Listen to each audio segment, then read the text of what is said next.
Off we go. Okay, so let's talk about a few different things that kind of fall under the same umbrella, like freedom of speech, talking to other people on the internet, and then I also want to talk about the open source movement, which is a very powerful thing.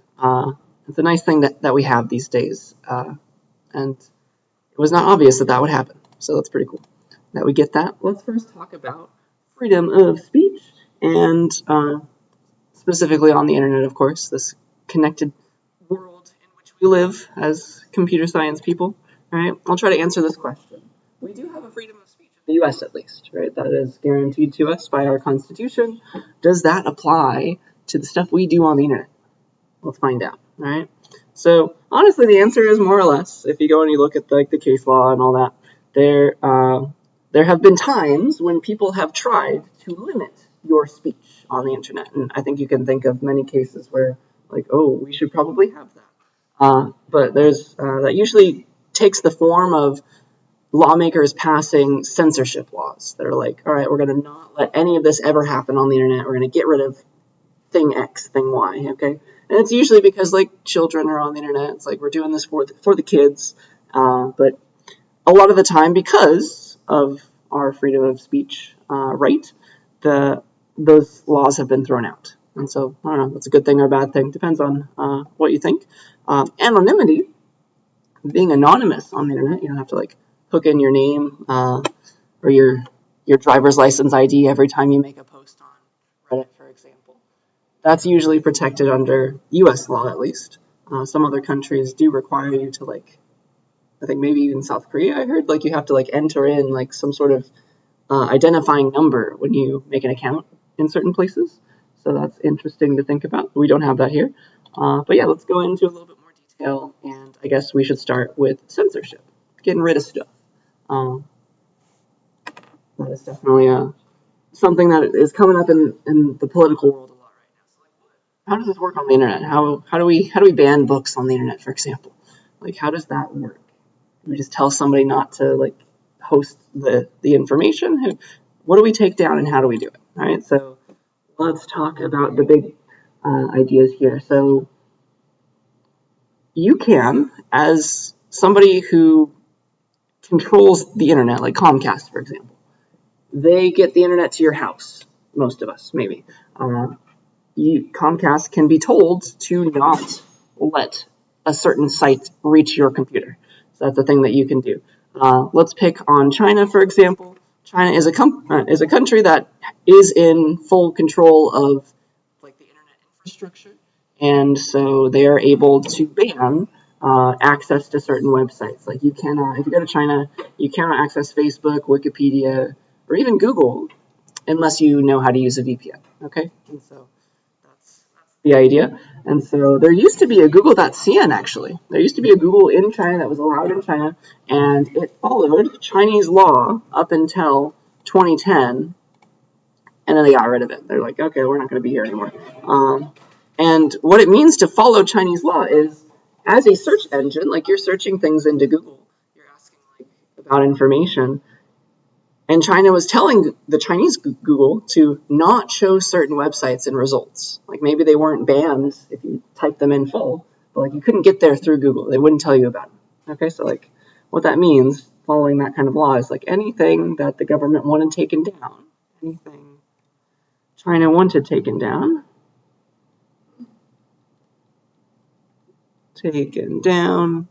got taken down. Okay?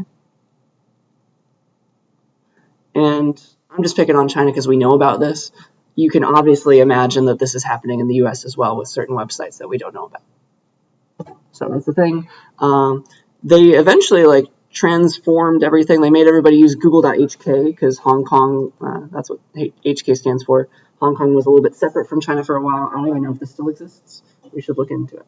But yeah, you can imagine that that's a thing in many countries. The US, for example, they want to ban TikTok. I think they still do, right? So that is just because of, like, who owns it. I think there's, like, a Chinese multinational company that has access to that, and they don't want our data being shared with them. That's the idea. So yeah, you can censor things, and a good place to censor things is on the search engine. Just tell Google, like, don't even show this website to somebody if they search for the key terms that website should, like, pop up for. Okay? Yeah. Any questions, comments about that idea? That's a possibility. All right? So you can censor certain websites if you have access to the infrastructure, or you can just, like, be nice to the search engines and tell them not to do something. All right? If you want to be a little bit more heavy-handed, you can shut down the entire internet, again, if you have access to that infrastructure. So several countries have shut down the entire internet. You can't get online at all in response, usually to, like, protests and unrest and things like that. And the reason, again, is because they have access to the infrastructure. It's usually a state-owned thing. It's not like Comcast. It's like China internet, I don't know. So like, they have access to the entire infrastructure.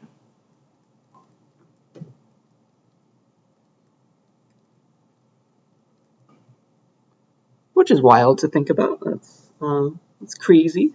So two good examples from the textbook are, like, in the early 2010s there was that Arab Spring, and there was a revolution in Egypt where like the protesters, the people who were trying to protest, they were using the internet to communicate with one another and, like, figure out when they're all going to be at the same place at the same time. The government of Egypt obviously did not like the protests. They wanted to remain in power, and so they shut down the internet because they had that ability. Okay, so that's totally a thing.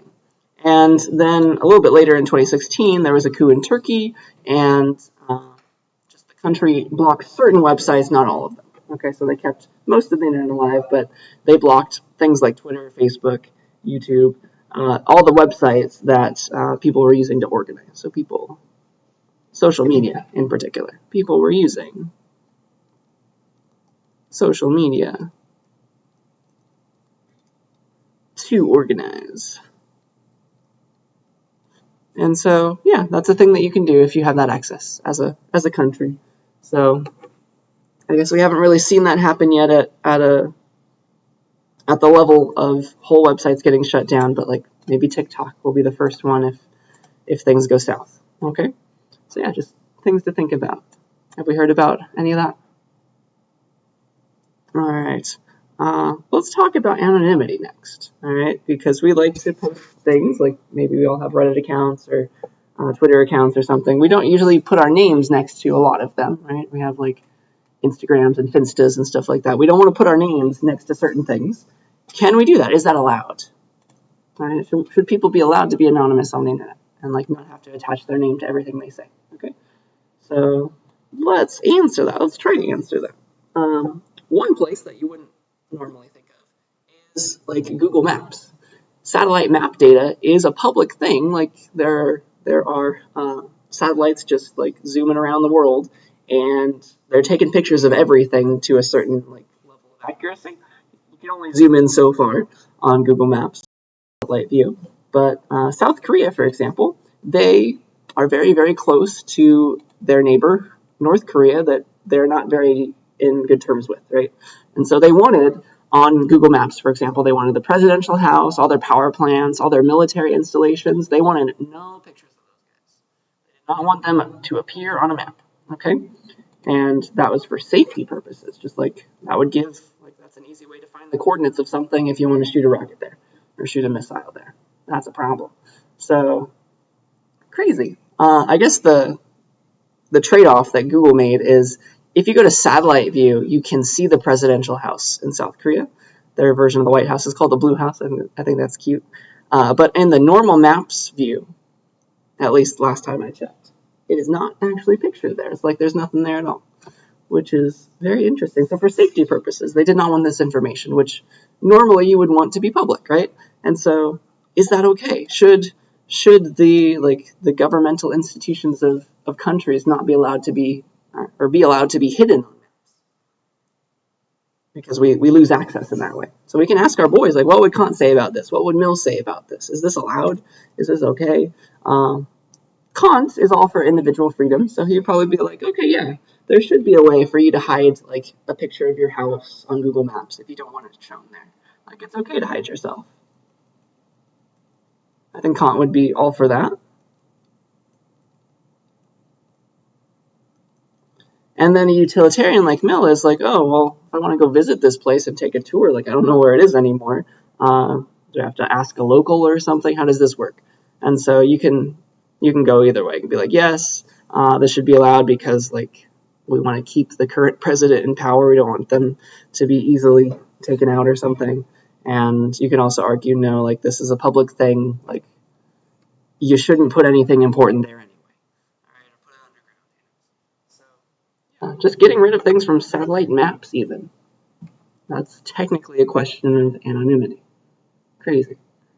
All right. Hopefully that's got some information cooking in your mind. So let's next talk about something that is from our country's like birth. Let's talk about the Federalist Papers. All right. They have to do with the idea of anonymity. So if you have not taken U.S. history in a while or listened to Hamilton, then the Federalist Papers are just a series of essays that were made by some of our founding fathers. Alexander Hamilton, James Madison, John Jay, and they were published anonymously, actually, back in the day. And it's like, it's taken, like, people have used AI, for example, to figure out, like, which of those essays were written by which of these people just by their word choices, which is cool. Like, we don't actually know because they never associated their names with those things, okay? So they published some very founding documents for our country anonymously, without their name. And so anonymity has a long history in the U.S. The reasons that they did that is because, one, they were well known and they wanted the essays to be judged for the quality of their ideas rather than attaching a famous name next to them. They were famous back then. Then also, it was just a custom at the time. It was customary to not associate your name with these kinds of things. And so anonymity was just alive and well back then. All right? So that's pretty cool. All right? So anonymity, it's been around. And that has maybe helped our laws in that way. And then also, back in the day, maybe you've read like Jane Eyre or something in high school. Like it was frowned upon for women to write books. Like you don't put a woman's name like up until the 1800s even, right, when you're writing a book. And a lot of people had to use pseudonyms, fake names that sounded masculine, which is really unfortunate. But again, that was a way to get your books published as a woman, because otherwise you couldn't have one at all published. And yeah, it was anonymous. So there's a long history to that, and that's useful. So maybe that means it is a good thing. Like everybody's been doing it for so long, we all agree that it's nice to be anonymous. Maybe on the internet as well. Okay. So yeah, any questions about that? Any thoughts? Do we like anonymity? Do we hate it? It probably depends on the question, but I have a fun example for us. So here's something weird that's on the internet. Have we ever seen this website before? It's called CaliforniaBirthIndex.org. Please go there on your web browser. CaliforniaBirthIndex.org, and you just start typing people's names. It has birth records for anybody born between 1905 and 1995. So maybe not you, but your parents, if they were born in California, your grandparents, for example, if they were born in California. So you can search for people, and let's see what kind of information is public data. Let's search for Phoebe Bridgers, because I love Phoebe Bridgers, and she was born in California. But you can search for anybody you know who was born between these years in California. And if you click search, it will show you a bunch of information about this person.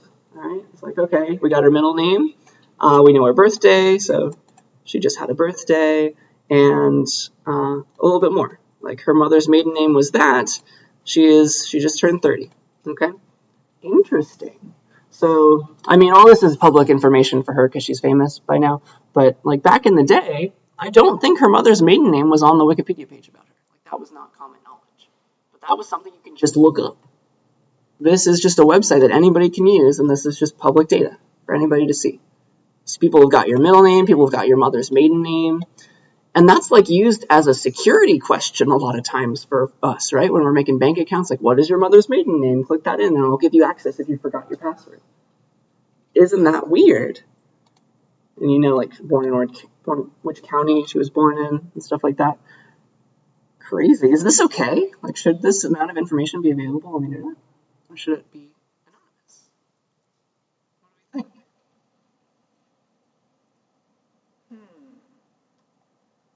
should get thoughts brewing in your mind. Like I'm on here, for example, but I was born under a different last name, so you probably won't be able to find me.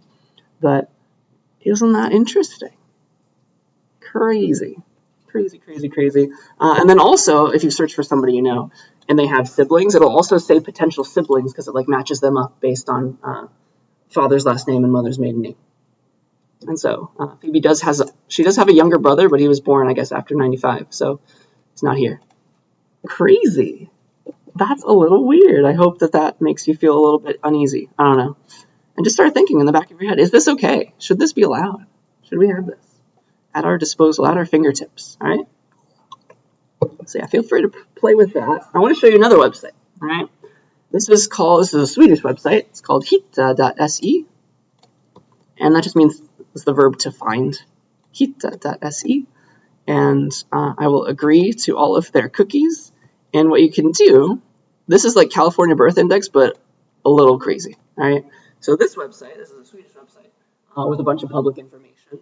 And let's just search for somebody who's like, let's search for a very common name in Sweden. And let's look at all the people who come up. So the equivalent of John Smith, that just most common English name in Sweden would be Lars Anderson. Like that's the most common first name and last name. So let's go and look for all the Lars Andersons in Sweden.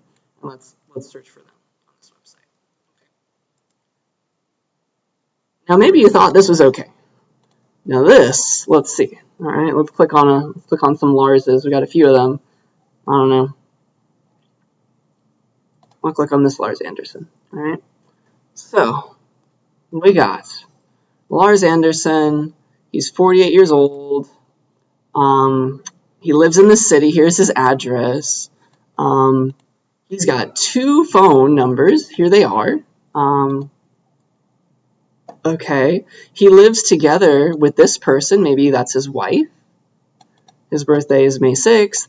And for some reason you have like a name day. I guess that's like associated with like the patron saint of your name or something. That's not any extra information. He works as this. I don't fully understand what that means.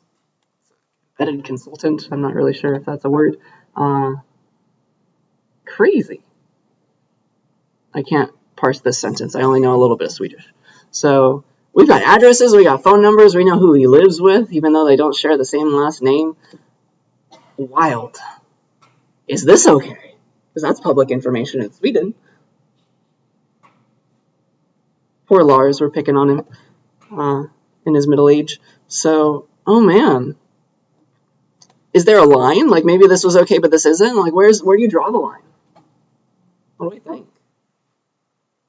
This is another question of anonymity. Maybe this is like public data for Swedish people.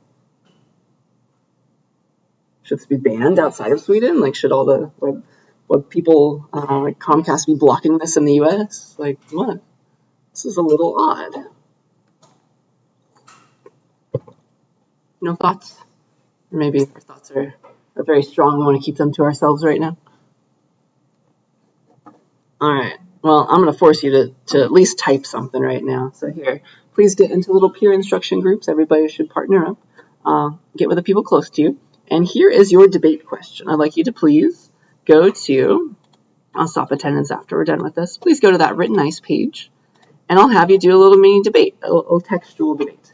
So here's my debate question for you guys. Should people be allowed to remain anonymous on the internet? I'm going to force you to pick a stance. So again, elect a leader. And you can click submit. It will give you a group number that's either an even or an odd number. And so if you're an even group or an odd group, I want you to think 2 different ways.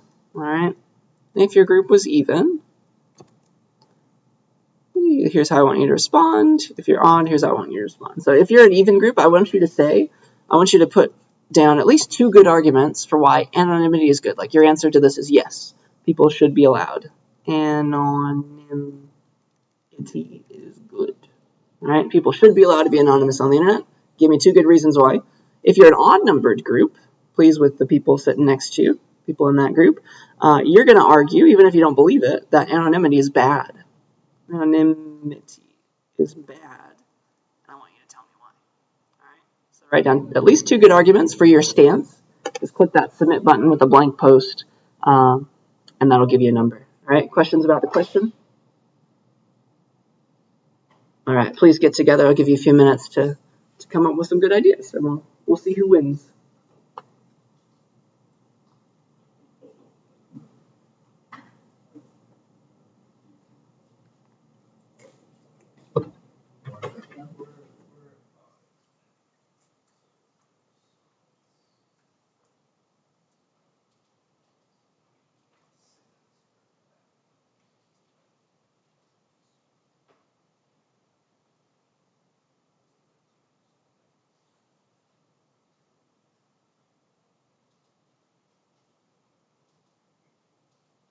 Even if you don't agree, you gotta give me some arguments for that particular stance.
More minutes, get some good ideas in there.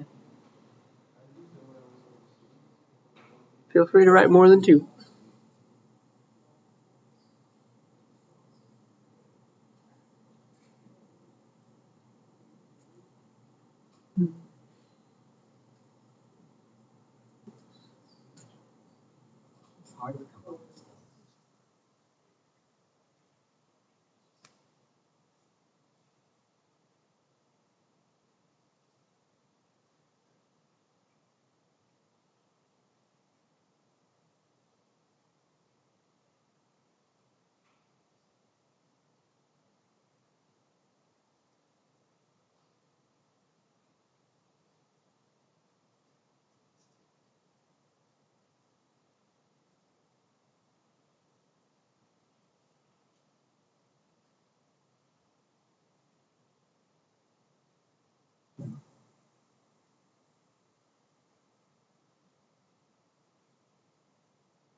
All right, a few more seconds to get your stuff typed up and press that submit button, and we'll look at what we're thinking. I'm excited to see your arguments.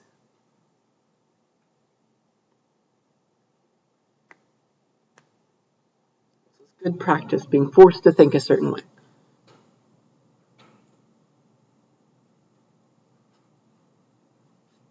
All right, are they all on there? Nice, nice, nice. All right, so we've got 2 odds and 1 even. Now let's do the even one first. So even means anonymity is good. All right, why is it good? It's good because it lets you be private. Yeah, we don't want to share addresses and phone numbers with everybody. That would be bad for spam purposes, I guess. Allows for comfortable discussion and to not be attacked for your beliefs. Yeah, sometimes it's nice to be anonymous when you're like in a heated discussion because like you can just argue the facts and like nobody's going to come to your house and like beat you up or something for your beliefs, even if they're like heated ones. So that's nice to not associate your name, just like argue on ideas rather than like anything else. So yeah, nice. And then let's look at the other two groups. So those odd groups said anonymity is bad. Why? Why is it bad? Because there are bad people in the world. That's a good argument, yeah. So it's hard for that reason, and then it's also harder for like money. Yeah, when money's involved, then like you want to make sure like again like you want to trust the person who you're buying things from or selling to, all that fun stuff. Like you have to like transfer money from a bank account to some other person, and like there's usually a name associated with that. Yeah, that would be a problem if there wasn't like Bitcoin is one solution to that, maybe. But then there's a whole can of worms with Bitcoin, aren't there? Isn't there? So yeah, again, good job, Group 35. Yeah, the standard idea for not having anonymity, the reason why it might be bad is because like bad people would abuse that. Yeah, make it hard to find lost loved ones. That's an interesting argument. Nice. That does make sense. How would you find them otherwise? I don't know. But yeah, what they posted on the internet, I guess. You couldn't find it. Good ideas, good thoughts. Again, you can always maybe tie it back to Contra Mill. That's always a good way to think if you run out of ideas. But yeah, I like these. So, okay, let's move on. Let's talk about open source software, which is a fun thing, right? And if you haven't heard of this, it's just an idea of making what's called source code available. So source is short for source code. If you have not programmed too much before, it's just the essence of every program. Like give away exactly how PowerPoint is made, for example. Give away the source code. That is not being done because Microsoft sells PowerPoint, right? So here's like a segue into this. A good transition is like, what do I do if I don't trust software? I don't trust the people who write software. They're probably spying on me all day long. I don't trust them. And then I also don't want to pay for any software either. Like those are two potentially different ideas, but the open source movement kind of satisfies both of those questions in a good way. So before we get there, actually, let's just talk about like PowerPoint, for example. Like we're using this, the school pays for it. I think we all get it too, hopefully. But like I get it as a teacher. It's part of Microsoft Office. And it is closed source. It's not open source. Closed source. Microsoft is selling it. They're selling the final program that you can double click, the stuff that runs on the processor. They ship to you essentially a black box. A black box that is your final runnable program called, I think it's just PowerPNT.exe for some reason. For historical purposes, that's why they called it that. But like that's your program. They give you that. It's a black box. It's just a bunch of ones and zeros. You have no clue how it's made. You can't improve upon it. You don't know how much they're spying on you, unless like you hook into like your Ethernet jack or something and like monitor everything coming out of it. You don't know, right? It's closed source. Open source is all about sharing the source code so you can see exactly how your program was programmed. Okay, so the two programming languages that we use in this class, Scratch, and then we're eventually going to transition to Python, those are actually both pieces of open source software, the languages themselves. So what that means is they're, first of all, available for free. Anybody can access them. And all the source code for them is available. If you want to make your own version of Scratch with a dog instead of a cat as the default sprite, you can do that. You can get the original source code, change it around, publish it yourself, all right, and host it on the internet somewhere. So it's all available if you want to look at it or if you want to build on top of it. So that's a very powerful idea, all right? And with all open source software comes like some sort of legalese license associated with each of them. So Scratch has a source code license telling you exactly what you can do with the source code. It's like a binding agreement if you start messing with it. And that's just to make sure like this free stuff stays free. Like if you modify it, usually there's a clause in the contract that's like, if you take the source code and you change it, you must publish those changes publicly. You can't like use them privately to make money or something. That's kind of the idea. You have to share everything you do. And then Python as well. It's a programming language that is itself open source under a bunch of different licenses, but they've eventually agreed on one that's pretty common. So interesting. All right. So that's open source. It means you can access the code for those things, and you can look at them, and you can build on top of them. All right. The quintessential piece of open source software these days is Linux. It's an operating system, and it was made back in 1991, and it's just like the greatest thing ever because every server in the world uses it so that they don't have to pay Microsoft. All right. So it was made in 91 as an open source operating system. It's technically it's the kernel of the operating system, but that is too much information for this class. So an operating system, by the way, it's like Windows, it's Mac OS. Linux is another one of those. It's just a program. All an operating system is, it's a program that runs your programs. All right, tries to keep everybody safe from each other. A program that runs programs. That's how I want you to think of an operating system, if you've never heard that word before. That's what it does. And so in addition to running programs, runs programs, what else does like Windows do? It's going to make sure that all of the programs that are running are playing nicely with each other and not trying to use too much memory. So it's managing your memory and your RAM, manages memory. What else does it do? It also keeps track of all the files that are on your hard drive, for example. It manages your files, makes sure that only the people you give access to, only the programs you give access to, like get to mess with them. Manages files, manages hardware, like you plug in a mouse, it figures out which driver to use and all that fun stuff.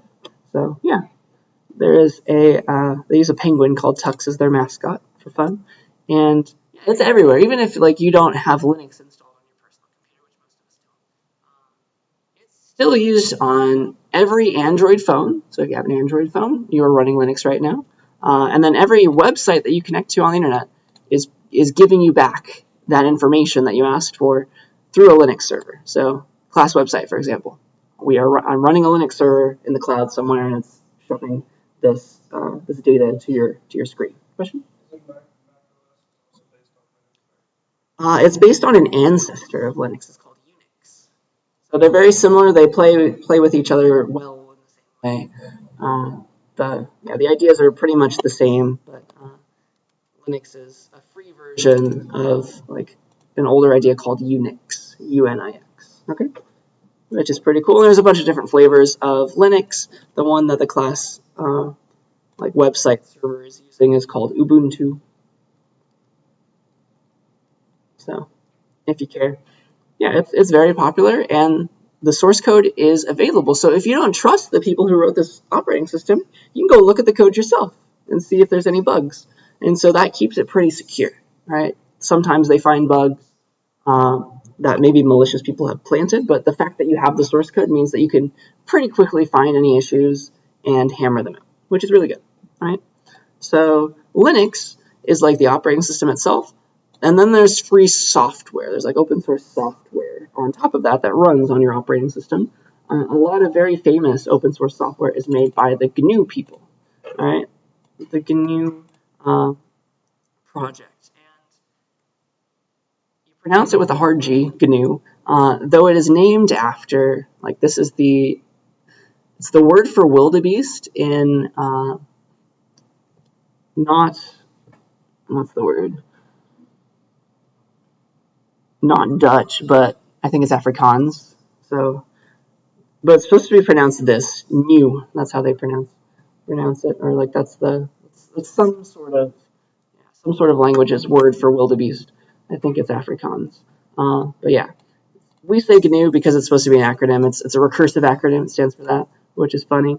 And so it's just a bunch of free software that again is open source that you can change, and it's used to power Linux. So it's all the programs running on top of it a lot of the time. So to be very specific, you will say GNU/Linux. That's the thing that I'm running right now. That's what Ubuntu is. It's GNU software running on top of the Linux kernel. All right, and it's super important. And if you take any other computer science course here, you're going to get very, very familiar with GNU software. All right, So once you take CSCI 40 and beyond, okay? It was made by, it was founded by a dude named Richard Stallman, and this is him. He's got a lot of ideas, and he thinks that every program ever should be free and have their source code available. This is him. He answers. He's the kind of person that would ask this kind of question, and yeah, he has some very interesting thoughts, and it's a philosophical question, I guess, and yeah, he's just pretty cool, and he really does own up to this idea. He does not use Windows. He has a laptop made with open source hardware running open source everything, which is really cool. All right, so that's open source software in a nutshell. It's nice because it lets you be safe. Everybody can see everything, and you can also change things. This wasn't really a common thing back in the day until this program got started by the GNU people. So that's a very, very important piece of history. All right? Questions, comments about that? I think I have one last topic for the day. So yeah, you should be very thankful to this man. He kind of started everything. This came before Linux. All right, so okay, let's talk about intellectual property again, because there's way too much information about it. There's a whole lot of laws about it. So let's go a little bit deeper. It has to do with piracy again, right? We talked about that.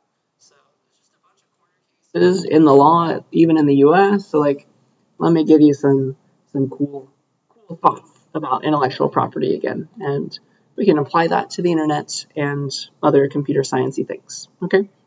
So the first concept is fair use. Have many of us heard of that term before?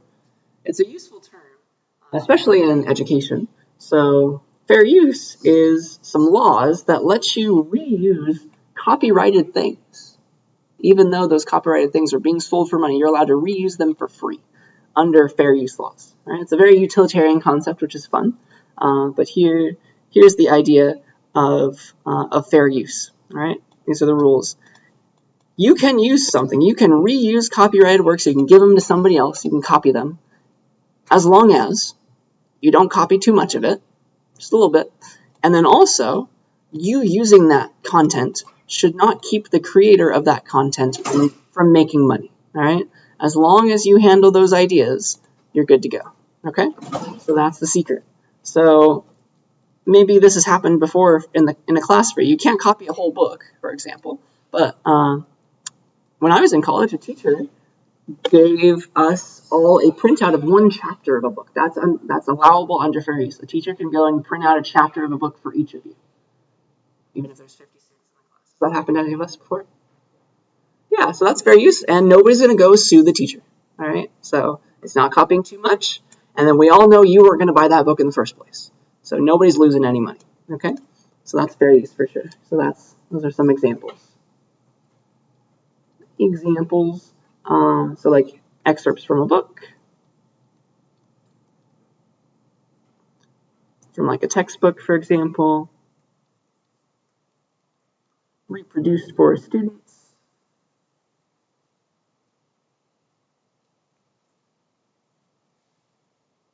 That's really nice. That's very utilitarian. That's more than I thought the government would be saying about this. So that's pretty cool. And then also, you're under the same vein. Fair use is back in the day when there wasn't any streaming music. There was the iTunes store. You could buy an individual MP3 or an album, and so you can click on the music before you buy it, and it'll play it for you. So you're allowed to reproduce people's works for just a little bit. It'll play 30 seconds of the song. You can decide if you want to download it, reproduce, and buy it. You can reproduce a short amount of music, for example. Music, so that used to be a thing. Not as common anymore because of streaming. But if we've watched YouTube, for example, there's a lot of creators who like to give reaction videos or give little clips of a movie, for example, to or talk about something, or to just as a meme to recreate a few seconds of a movie, for example, or when they're reviewing something, they can give a little short clip of a video or something. a music video, for example, if they're reviewing that artist or something. So like that's a thing. That's fair use. You don't get a copyright strike for that. Okay? So maybe we've seen that at least. All right, so that's fair use. That's the ideas. Let's have a fun little game to play now. So let's see if you guys can get the idea of fair use. So you can just we'll do this together. You just put your thumbs up if you think yes, this is piracy, and no, it's not piracy. All right. So, all right, is this piracy or is it fair use? If you record a TV show so you can play it later, is that piracy or is it not piracy? What do you think? We want access to that later. Should it be allowed? Is it piracy? Is it not piracy? Nice. So, surprisingly, back in the day, this was a very hot topic. This is legal, right? People who are making the content, they didn't like this. So, yeah, back in the day, the very first time this started happening is when, you had tapes, those VHS tapes. Maybe you've never seen one. But there were tape recorders that you can plug in. You could record, the sports match or something while you were at work, and then you could watch it later. So this is very legal, and it's because you're making, a backup for yourself, and you're not going to sell this video or anything. You're going to use it for your own personal needs. And so broadcasters, they really try to fight this idea. But no, it was ruled fair use, and yeah, it makes sense given these ideas. Okay, so I have to go backwards to a time where there were let's talk about video games next. I'll give you a question about those. Back in the day when there were actual discs, right, being used when we were buying our video games. So let's use the GameCube for example. All right, that's from my childhood. So if you copied a GameCube game using there was little mini DVDs. If you use the DVD burner to copy a GameCube game for yourself onto another mini DVD, is that piracy or is it not piracy? Now it's a video game.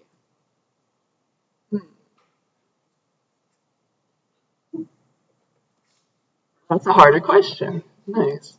So actually, this is okay again. Surprisingly, it's another case of fair use if you're using it for yourself. All right. It's again the idea of recording a TV show for yourself. You're not going to you're not going to sell it to somebody. So as long as you're using it as a backup, just in case I don't know, your cat likes to bite DVDs or something, and you leave them out all the time, that's totally okay. All right. One last question. What if you give that copy to your friend? Is that now piracy or is it still not piracy? Good. Yeah. Then it becomes piracy because you're breaking one of the tenets of fair use. You're now keeping the creator of that game, like Nintendo, from making their money. Okay. That is not legal anymore, and we seem to get the idea. Good. All right. So here's another cool concept that relates to video games that is surprisingly legal. It's called reverse engineering. It's a term that doesn't have to do with just video games. It's reverse engineering is just the idea of taking something apart to see how it works, and then putting it back together or changing it up. You can reverse engineer a car part, but you can also reverse engineer programs, right? Programs and game consoles. So courts have ruled in favor of people reverse engineering video game consoles to make things called emulators. Have we heard of that word before? Emulator? So it's a piece of software, emulator. It's a piece of software that pretends it's a piece of hardware. So it's when you convert hardware to software. So there's a GameCube emulator. It's a program that you can run on Windows that lets you, if you have a disk drive, put in your GameCube disk, and that program will pretend it's a little GameCube, and you can run your game. All right? So courts have ruled in favor of reverse engineering video game consoles, and here was the reason why they thought that was okay. They think that the purpose was to make new games, which are new creative works, on that console, which is not sold anymore as well. It's now no longer sold. GameCubes aren't being sold anymore, not being manufactured. And so Nintendo's not losing any money by people making emulators. Okay, so that's another thing. So they're not trying to copy the hardware and resell it. These are all open source things as well. Emulators are usually open source because that's, again, how they get around this idea of fair use, right? I hope that makes sense. So a very cool and very popular piece of software is an emulator for GameCube and Wii games called Dolphin. It comes up a lot in the computer science field because they're making a lot of cool new strides in the emulator areas, like doing very fancy things to make things run super fast and be super accurate to the original consoles. So yeah, look into that if you're interested. It is legal. All right, maybe we've tried it out already, but yeah, hopefully these are fun topics that kind of get you thinking. Like, is this actually okay? Should this all be allowed at the end of the day? Sticking with the idea of video games, because I feel like a lot of us are interested in that. Let's talk about DRM. DRM stands for Digital Rights Management, and it's essentially software that prevents people from using other software unless some key features or key ideas are met first. Like, all right, it's just a bunch of techniques that control uses of intellectual property in digital formats. So like DRM, you think of it as like a box. Like you want to play a movie or you want to play a video game, you want to double click it.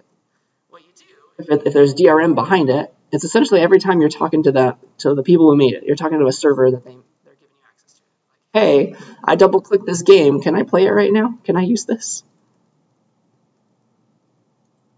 Like that's what happens with DRM. And like you ask their server, for example, and it will say, yes, I can verify that you bought this thing. You didn't pirate it. You're good to go. I'll let this game run on your computer. Or it'll be like, no, something's wrong. I'm not going to let you run this game because it was a copy or something. Right? So this lets the producer of content control that content, which makes sense. You would want to be able to do that if you're the producer of something. This has caught a lot of flack, though, so it's not the greatest thing in the world because, like, video games specifically, for example, like they hooked into DRM back in the day, and every time you double-clicked your game, you needed to be connected to the internet so that you can ask the game manufacturers, like, hey, verify that I can play this game right now, and it will not load unless that exchange happens on the internet. And so your video game becomes unplayable and won't start when the DRM servers from the game that was made in the late 2000s, they get shut down because the manufacturer of the game like went bankrupt or something. So this has happened in recent history, and everybody hates it because of that. Because now we're not allowed to play this game, even though I legitimately bought this software. Like you shut down the DRM servers. How dare you? All right, so that's a thing, and maybe we've experienced that. Right? Textbooks are another good idea of DRM. Like DRM is a thing in the textbook world as well, right? Because nowadays you're buying textbooks that aren't physical. I'm so sorry that is your future. I was like one of the last generations of college students, I think, that had physical textbooks. So you can't resell, right? You cannot resell a digital textbook, a virtual textbook, because it's linked to your account, right? And it's not actually physical anyway. They're selling access, which is either a good thing or a bad thing. It depends on how you think about it. Again, we've already had this debate, right? So yeah, that's DRM in a nutshell. Have many of us run into it, been burned by it, or are thankful for it? If you're like a manufacturer of a game, maybe this is a good thing. I don't know. Right? That's another idea. Just want to get a bunch of ideas in your mind. That's what this class is for. Similarly, there's patents. You can patent software these days. And this is actually a weird thing. Right? This is not obvious. Like patents, like the very first patent, I think, was something to do with separating cotton from the seeds, right? I think that was like the first patent or something, if I remember right. I could be wrong, at least in the US. And so to patent a piece of software is a little weird because it's not like a physical device, like a farming thing. It's just a big number. Every program is just a big binary number. How do you patent that? Should you be allowed to patent something you cannot touch? Should you be allowed to patent intangible things? Because a big piece to patents is like you give you have a bunch of diagrams showing exactly how I built this thing to make sure nobody else does it like that. Okay? And so, yeah, is it a good idea to patent software? Richard Stallman is very, very against it, and he is very outspoken on a lot of topics, including this one. Right? And so at the end of the day, you can try and figure this out yourself. We can try and unpack it. Like, what are some arguments for and against software patents? We'll see which one wins. Maybe we'll take the utilitarian stance. And ask Kant as well. So, all right, what are some pros and cons of software patents? Patenting just a giant number. Well, a good argument for it is that, okay, now we're getting software creators money into their pockets because, like, their software can't be copied or stolen as easily anymore. Like, you cannot recreate your own version of like a Nintendo game and use Mario all over the place. Like, that is patented. This game feature is patented. So it keeps the original creators. It gives them an incentive to keep making cool stuff, right? Because they're getting money and nobody's allowed to use their ideas. That's an argument for. A good argument against, though, on the flip side of all that, is like, software is just an idea, right? And anybody should be allowed to create it if they see it happen, right? Why can't we just recreate that and, like, put our own pictures on it or something? You should be allowed to, I don't know, make a Mario game, just, like, change the characters or something. But that is technically not allowed if you patent it, okay? For example, like Photoshop, something like that. Software like that. You cannot recreate certain pieces of Photoshop probably because they patented those things. There are open source competitors, but still at the end of the day, it's just an idea. Shouldn't it be allowed anyway? All these ideas, okay? So that's patenting software. Again, there's two sides to the coin, right? And then, yeah, one last thing that just kind of ties it all back to maybe even fair use is if you use a search engine and the website that you want to go to has not been blocked by the government, they've kept it on Google, what do? A search engine is copying a whole lot of information, aren't they? Because they need to remember every word that was on that web page if you search for that, right? If you search for a phrase that appears on that website, the search engine needs to have that saved somewhere so that they can go and be like, oh yeah, this matches what you're searching for. So they're saving the website. Interesting, right? They're saving little snippets of what you're looking for so that they can give you like they can know what you're searching for and give you relevant results. Like you type something and you click the little search button. There's always like links and like here's some information about that link. Does it match what you're looking for? So just in order to do that, you have to save away information. You also have to recreate it and put it on your search page. Interesting. So that's very, very reminiscent, right, of fair use. That's fair use all over again. Search engines love it. All right. And this is just a picture of an open source, I think it's open source actually, search engine that is all about privacy. They're trying to make sure that they're not tracking you on the internet. So consider using this DuckDuckGo search engine if you value anonymity on the internet. I guess that's my last tie-in to stuff we talked about.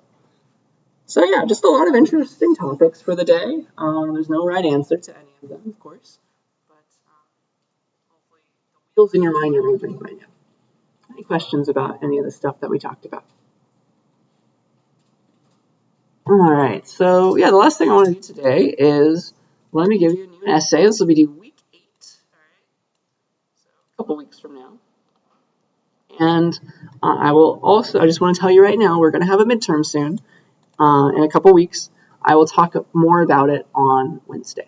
All right, let me just give you the essay for today. So yeah, this essay, what's that? Oh, nothing. Okay. So yeah, this essay will be about privacy and encryption. All right. So due week 8, it'll be a 750-word essay. Here is your prompt. All right. So here's an interesting little prompt. If you go to an airport and like you pass through customs, like you do international travel, you're going to pass through customs from some country, one country or another, right? Customs officials at airports have been asking travelers to unlock their phones before they let them in that country that they travel to, so that they can search through their phones for potentially like malicious information. I don't know. Just they want to see if they're a good person, something like that. All right.